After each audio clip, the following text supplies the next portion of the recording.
Halo semuanya, Assalamualaikum warahmatullahi wabarakatuh. Perkenalkan, nama saya Anis Pangesti dengan NPM 24610060 dengan Prodi S1 Manajemen kelas B, Fakultas Ekonomi dan Bisnis Universitas Muhammadiyah Metro. Pada kesempatan kali ini saya akan memaparkan materi tentang manajemen keuangan yang meliputi 3 topik penting, yaitu gambaran umum atau overview dari manajemen keuangan, konsep nilai waktu, uang, dan anuitas, serta analisis laporan keuangan.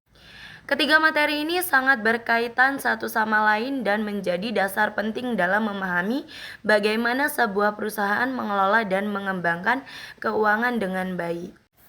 Yang pertama kita bahas dulu apa itu manajemen keuangan. Secara sederhana, manajemen keuangan adalah proses pengelolaan sumber daya uang dalam suatu organisasi atau perusahaan agar penggunaannya tepat sasaran dan mampu mendukung tujuan bisnis.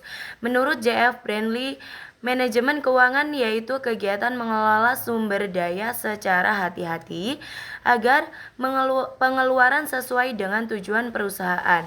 Sedangkan menurut Goodman dan Dongle, manajemen keuangan mencakup seluruh proses perencanaan, pengawasan, dan pengembangan dan administrasi keuangan perusahaannya. Tujuan utama dari manajemen keuangan adalah memastikan dana selalu tersedia untuk kegiatan operasional, memaksimalkan keuntungan dengan menekan biaya, menjamin keamanan investasi, serta memberikan pengembalian yang wajar bagi pemegang saham.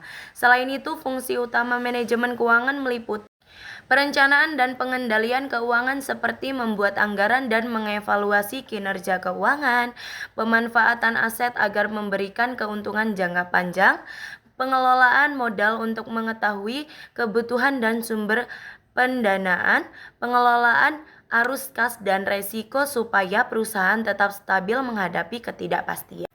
Manajemen keuangan juga memiliki prinsip dasar yaitu konsistensi, akuntabilitas, transparansi, kelangsungan hidup, integritas, dan kepatuhan terhadap standar akuntansi.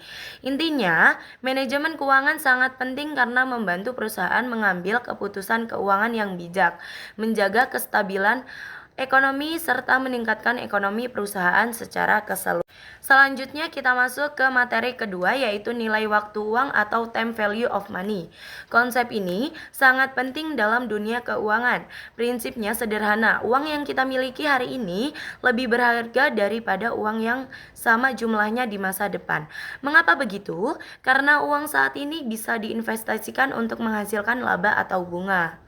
Dari konsep ini juga muncullah dua istilah penting, yaitu future value atau nilai yang akan datang, yaitu nilai uang di masa depan setelah berbunga, dan present value atau nilai sekarang, yaitu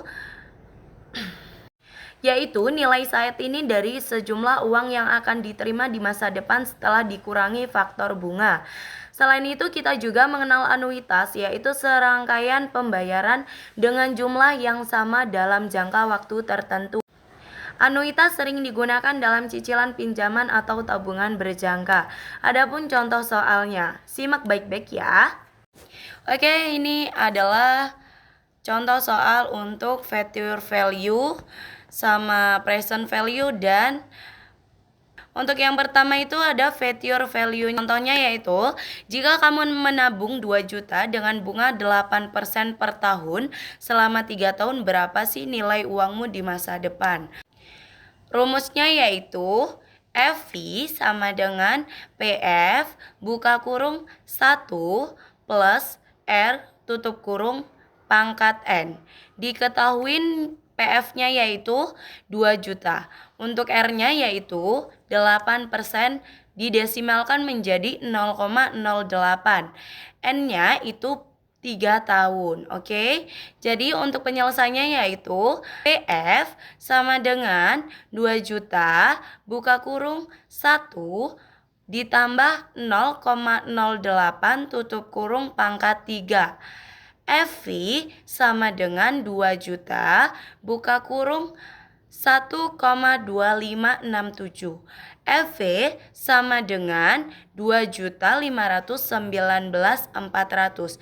Jadi itu penghasilan dari menabung 2 juta dengan nilai bunga 8% per tahun selama 3 tahunnya, yaitu mendapatkan 2.519.400. Untuk contoh yang kedua yaitu present value. Kamu ingin memiliki 10 juta dalam 4 tahun. Jika bunga 10%, berapa uang yang harus kamu tabung sekarang? Rumusnya yaitu PF sama dengan FV bagi buka kurung 1 ditambah R tutup kurung pangkat N. Di VF-nya itu 10.000 ya. Untuk bunganya itu 10%.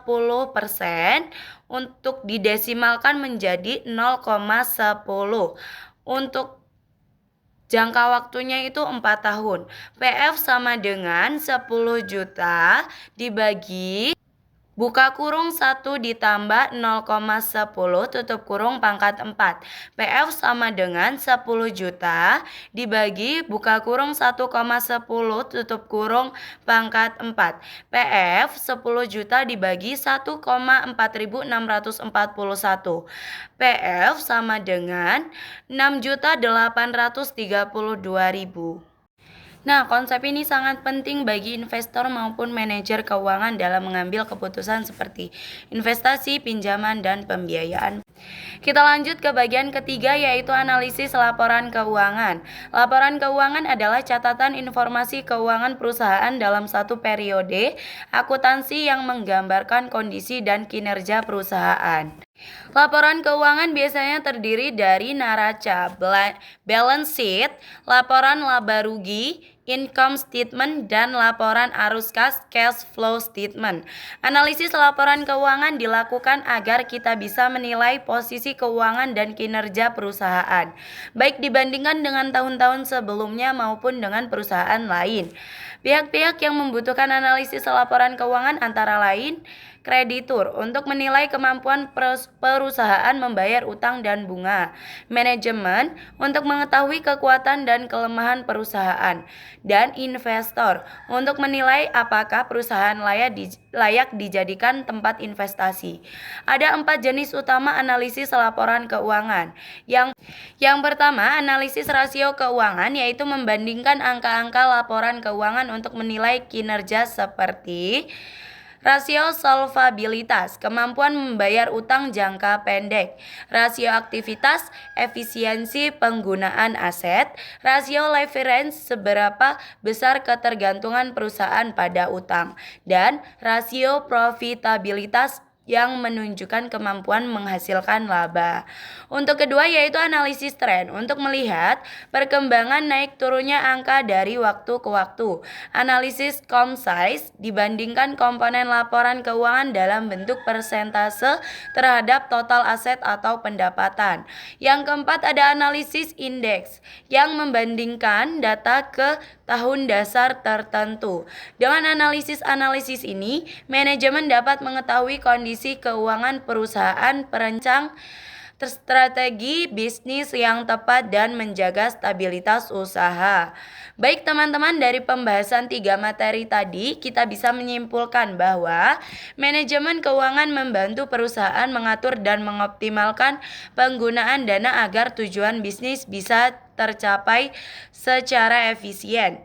Yang kedua, nilai waktu uang menunjukkan pentingnya memahami bahwa nilai uang berubah seiring waktu, sehingga perhitungan investasi dan pinjaman harus memperhitungkan bunga dan waktunya.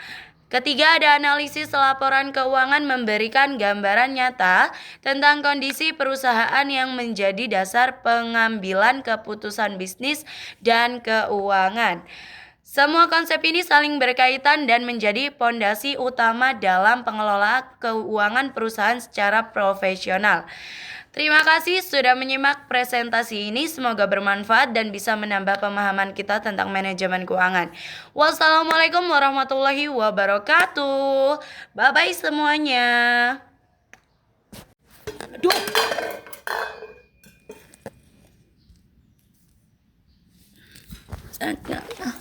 Nah, dong aja. Dari tadi enggak ngeces.